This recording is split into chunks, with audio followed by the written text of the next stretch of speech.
en el libro de los Hechos.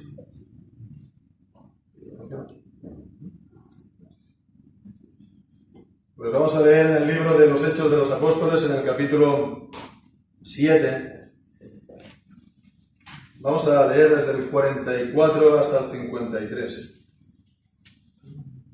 Y dice así la palabra del Señor: Nuestros padres tuvieron el tabernáculo del testimonio en el desierto, como había ordenado Dios, quien dijo a Moisés que lo hiciera según el modelo que había visto, el cual nuestros padres, tras recibirlo, también lo introdujeron con Josué en la posesión de las naciones que Dios echó de la presencia de nuestros padres hasta los días de David, quien halló gracia delante de Dios y pidió hallar tabernáculo para el Dios de Jacob.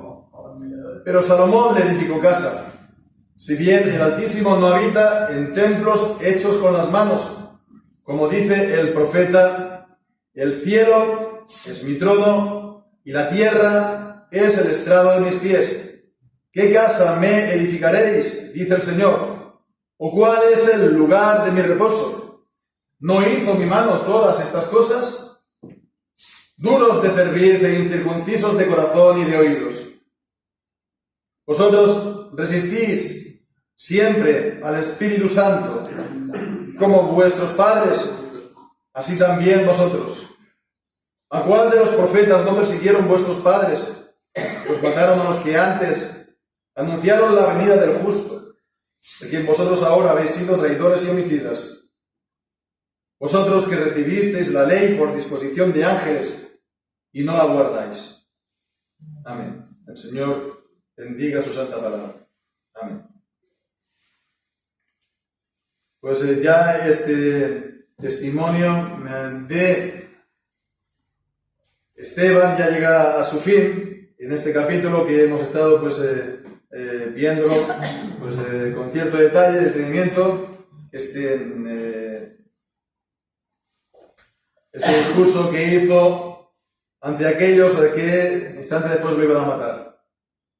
Y pues ya llega a la entrada misma de la tierra prometida. Estuvimos viendo el último día, la última vez, cómo el Señor liberó a Israel de Egipto y cómo fue por mano de Moisés. Y aún así, además de recibir la ley y también cómo el Señor estaba mostrando los milagros continuamente del maná, del agua de la roca, de la guía también, por medio de la nube y de la columna de fuego, a pesar de ello, ellos estaban en continua rebelión contra el Señor.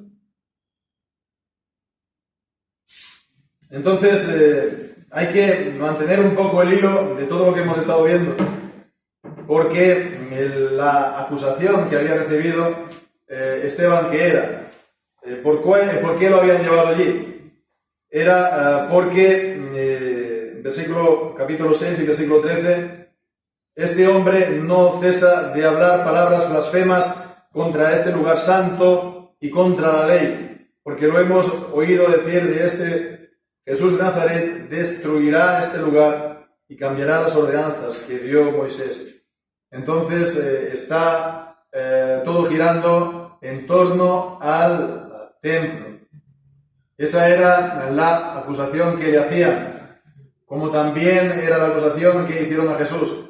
No solamente del templo, sino también vemos las ordenanzas y la ley que estaba ligado al templo, todos los sacrificios, todo el sistema de culto que el Señor había ordenado por medio de Moisés, y ellos estaban completamente orgullosos de esto, ¿verdad?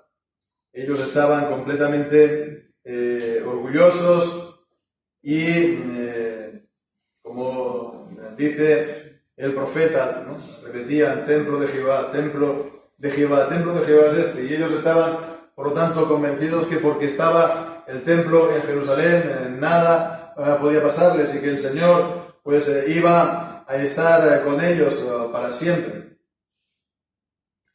independientemente de cómo ellos fueran. Porque el Señor se había ligado de esta manera al pueblo, de esta manera se había ligado a Israel. No se iba, por lo tanto, a separar o a dejarlos. Pues esa es la cuestión, ¿no? Y ahora pues retoma la cuestión ya y al final, en plan, ya desenlace de todo lo que ha dicho, para hablar del templo. Primeramente el tabernáculo en el desierto, también cómo introduce el tabernáculo en la tierra prometida, en el territorio de Israel, y después por último cómo de ahí se hizo el templo. El templo, primeramente la decisión con David y después el que se llevó a cabo por su hijo Salomón. Y entonces en el versículo 4 entonces comienza diciendo: nuestros padres tuvieron el tabernáculo del testimonio. ¿Por qué esta palabra, tabernáculo del testimonio? Nos recordamos de esa otra expresión, el arca del testimonio. ¿Y cuál era el testimonio? Eran las tablas de la ley puestas en el arca. El testimonio que Dios dio a su pueblo, el testimonio, por lo tanto, de su voluntad, el testimonio también del pacto que Él hacía con el pueblo, dándole sus promesas y también pues, sus ordenanzas. El tabernáculo del testimonio en el desierto, el cual fue conforme a la voluntad de Dios, como había ordenado Dios, quien dijo a Moisés que lo hiciera según el modelo que había visto. Entonces no fue la idea de Moisés, fue la idea de Dios, y esto, pues bueno, no de ayer ni de anteayer, no, eso fue ya el propósito del Señor, ya fue el diseño, eso fue ya la idea que Dios concibió para que se le diera el culto. Y ese culto en el tabernáculo, después en el templo, hablaba de Cristo y era una representación de Cristo y por lo tanto también de la obra de Cristo y de cómo se le tiene que dar el culto al Señor en Cristo. Y entonces vemos en el templo lo que destaca sobre todo era que era una y otra vez, una y otra vez, una y otra vez el sacrificio continuo, mañana y tarde.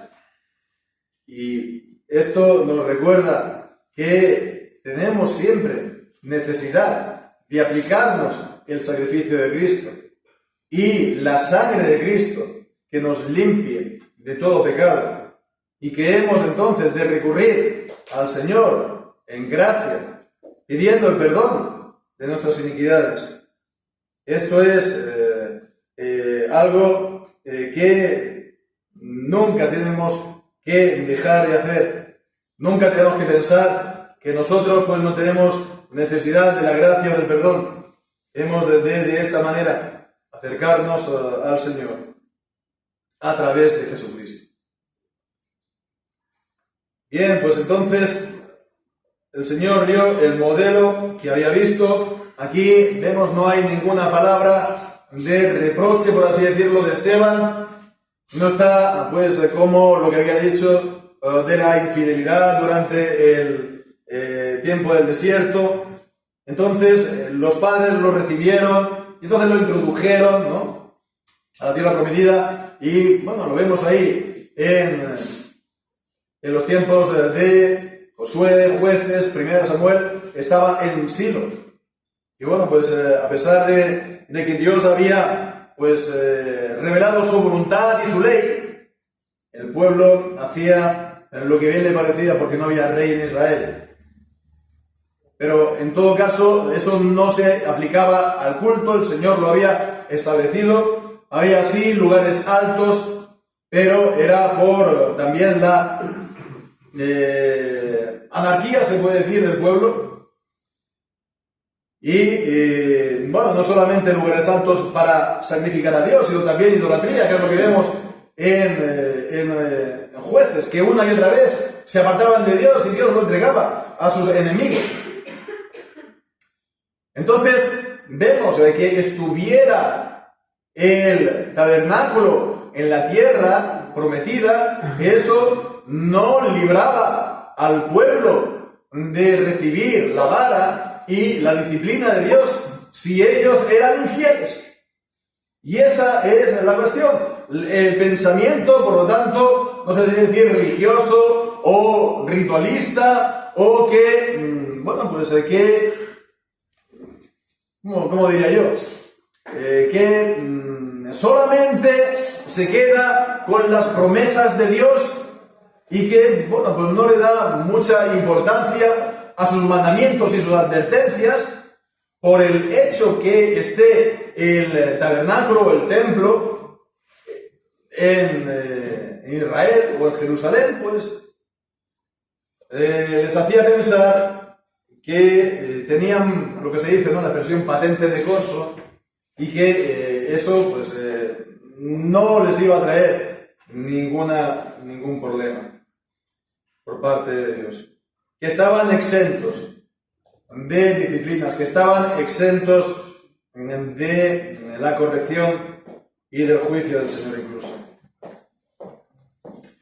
Pues lo introdujeron con Josué en la posesión de las naciones que Dios echó de la presencia de nuestros padres hasta los días de David. Y si vemos entonces en el libro de los jueces o en el libro de Primera de Samuel, vemos la realidad, ¿no?, del pueblo. Incluso de Elí, el sumo sacerdote.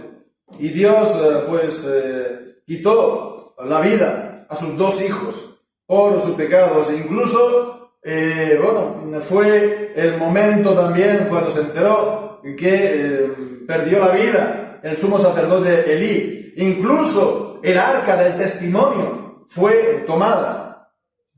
Y todo esto pues por el pecado del pueblo. Una y otra vez, pero el Señor también es cierto que en su gracia y en su fidelidad se volvía al pueblo. Por ejemplo, cuando tomaron el arca los filisteos, el Señor hizo que el arca volviera a su lugar, a Silo. Y bien, pues entonces, lo que decimos aquí en el versículo 46, ya pasamos a David, y él halló gracia y pidió hallar tabernáculo para el Dios de Jacob. Por ejemplo, es lo que dice el Salmo 132 y que cantamos, que era el vehemente deseo de David de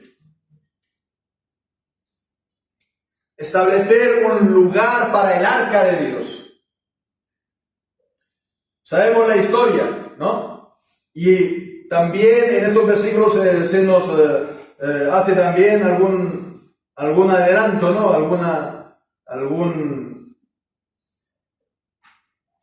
Algún rasgo del mismo. Porque dice que él no lo construyó sino Salomón. Si bien el Altísimo no habita en templos hechos con manos, como dice el profeta, el cielo es mi trono y la tierra es el estrado de mis pies. ¿Qué casa me edificaréis?, dice el Señor. ¿O cuál es el lugar de mi reposo? Y estas son las palabras que respondió Natán, el profeta, al rey David, en Primera Reyes, capítulo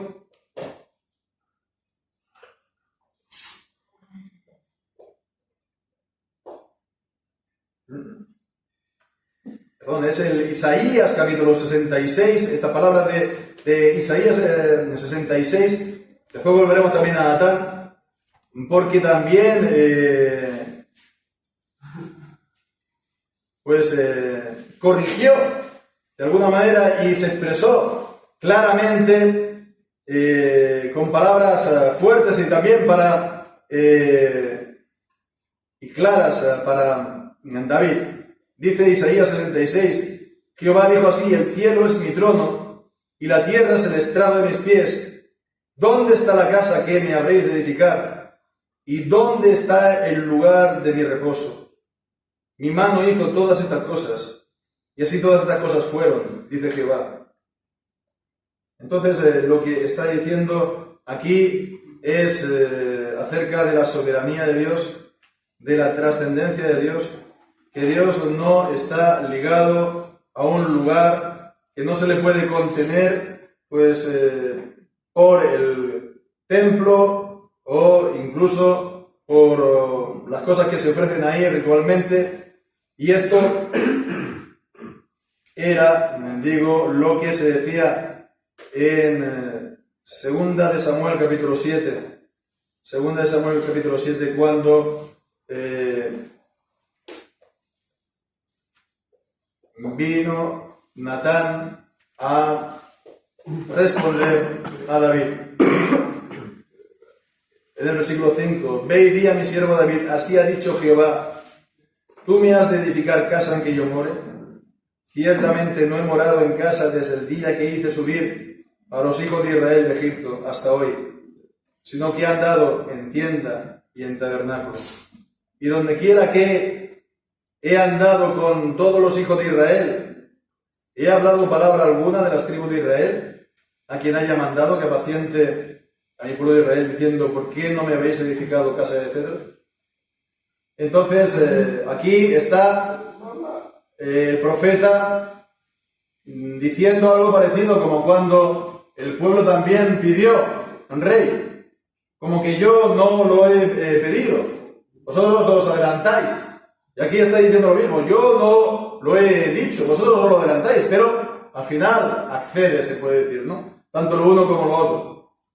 Creo que es una manera también de expresar de la Biblia para que podamos entender la voluntad del Señor. En todo caso, hay que tener claro que la voluntad del Señor siempre ha habido que hubiera un representante en el, rey, en el pueblo que fuera rey, que anunciara de antemano de esta manera a Cristo, como también hubiera el tabernáculo y el templo, como también un anuncio de Cristo. Todas las palabras acerca del templo, todas las palabras acerca de Sion, etcétera, etcétera, pues era como anticipo, como adelanto, la sombra del cuerpo que es de Cristo, nos dice Colosenses. En todo caso vemos, siempre es para decir, yo no tengo necesidad de esto. Dios está diciendo, yo no tengo necesidad de que me pongáis un rey. Yo no tengo necesidad de que me construyáis aquí un templo y que sea todo glorioso. Porque mía es toda la tierra, yo soy absolutamente glorioso. ¿Qué casa me vais vosotros a construir a mí que sea digna de mí? Y esto, vemos, lo reconoció David. Y cuando fue, de alguna manera, corregido por Natán, él dijo, ¿quién soy yo? ¿Quién es la casa de mi padre? ¿No? Soy el menor de toda la misericordia de Dios. No fue entonces con altivez, él pues reaccionó así con esta humildad. Y también entonces, ¿quién lo construyó? Su hijo. Su hijo Salomón, que fue quien realmente construyó el templo por la voluntad del Señor. En Primera de Reyes, capítulo 8 y versículo 27, él mismo dijo, pero en verdad morará Dios sobre la tierra, he aquí que los cielos y los cielos de los cielos no te pueden contener, cuanto menos esta casa que he edificado. Y esto pues concuerda con lo que decía Isaías 76 que hemos leído. Ni todo el universo con toda su inmensidad puede contener al Señor, que es infinito, cuanto menos una casa. Y esto es algo que tenemos que tener en cuenta, porque este mismo espíritu y este mismo reflejo es algo que es propio del ser humano, del hombre, y que también es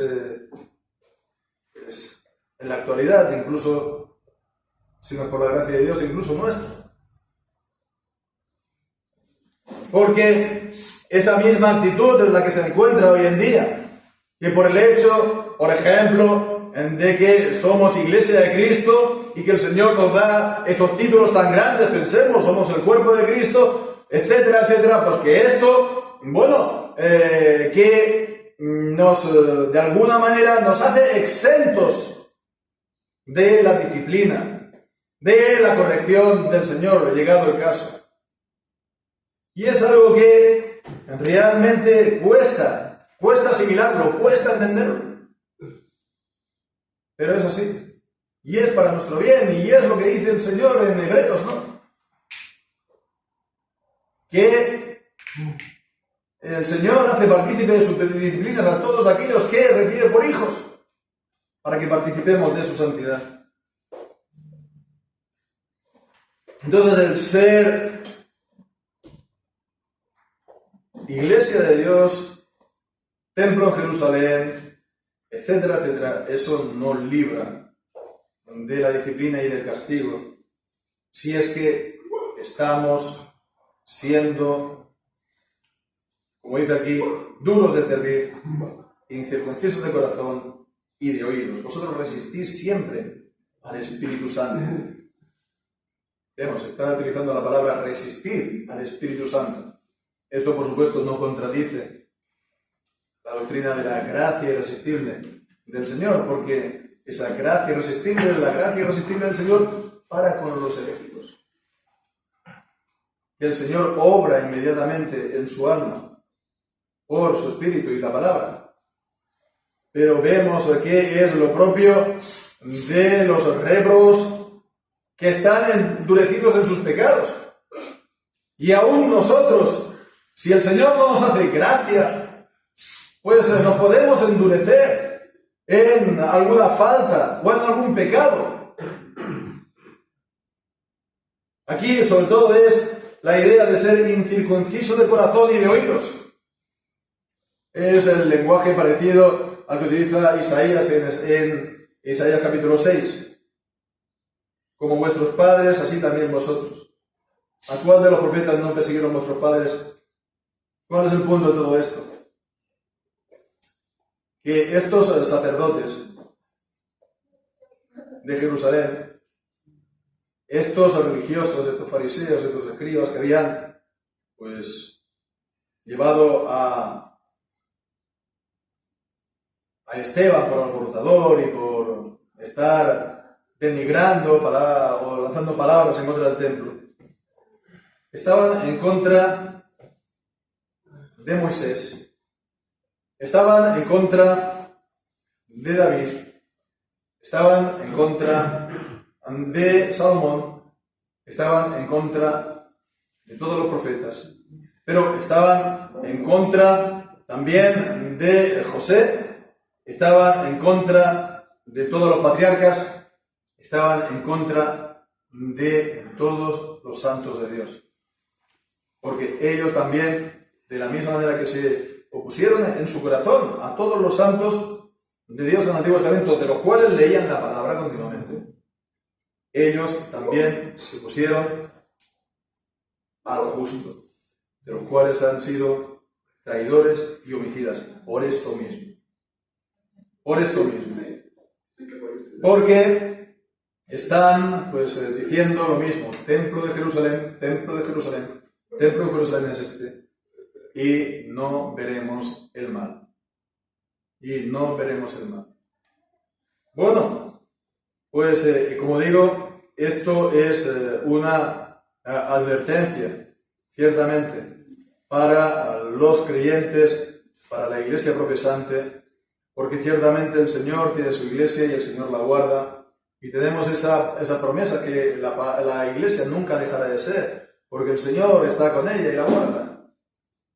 Pero si no pensemos que se puede manipular al Señor, no pensemos que el Señor pues se deja ser un criado nuestro, ¿verdad? Si nosotros estamos no prestando oído a sus palabras y a la revelación, pues la iglesia se puede pervertir. Y dice la palabra que se puede llegar incluso a ser sinagogas de Satanás. Y ciertamente sabemos todos, ¿no?, que hay pues grupos que tienen el nombre de iglesia que aprueban errores, aprueban herejías, pero aprueban también pues, cosas que están totalmente en oposición frontalmente contra la palabra. Y bueno, pues ellos siguen diciendo templo de Jehová, templo de Jehová, templo de Jehová. Lo dicen con otras palabras, ¿no? La gracia, las promesas incondicionales de Dios, ¿verdad? El hecho salvífico de Cristo absoluto, etcétera, etcétera, etcétera. El lenguaje, digamos, teológico que ellos utilizan, ¿no?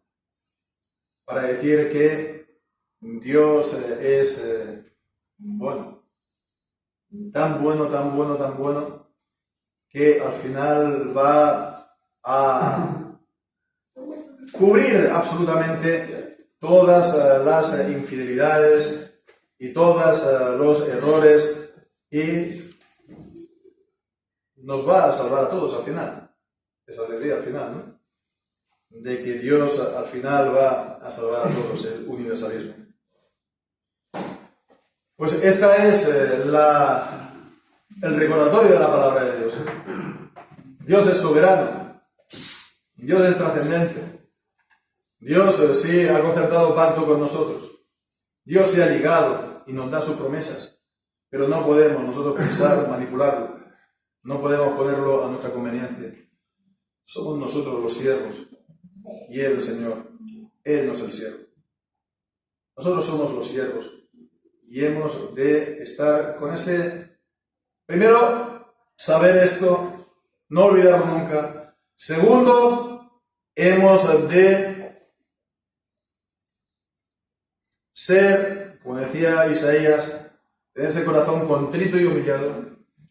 Ese es el verdadero sacrificio que agrada a Dios.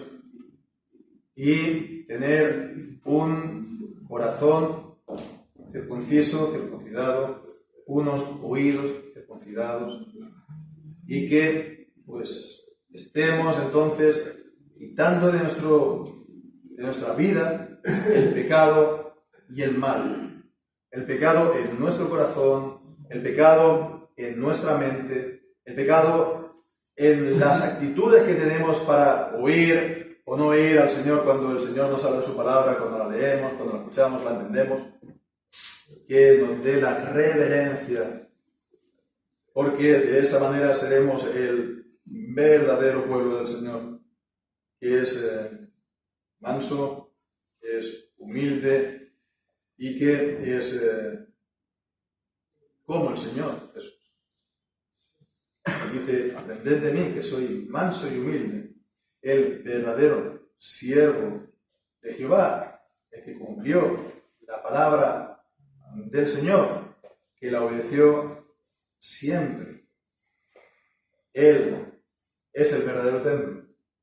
Él es el lugar es en quien nosotros tenemos al Padre para siempre, como nuestro Padre. Y en Él vimos todas las promesas de Él. Él es el sello de nuestra salvación en Cristo y no cualquier otra cosa alrededor o fuera. Cristo solamente. Pues que así sea, que el Señor nos ayude en todo esto y bendiga esta palabra en nuestro corazón.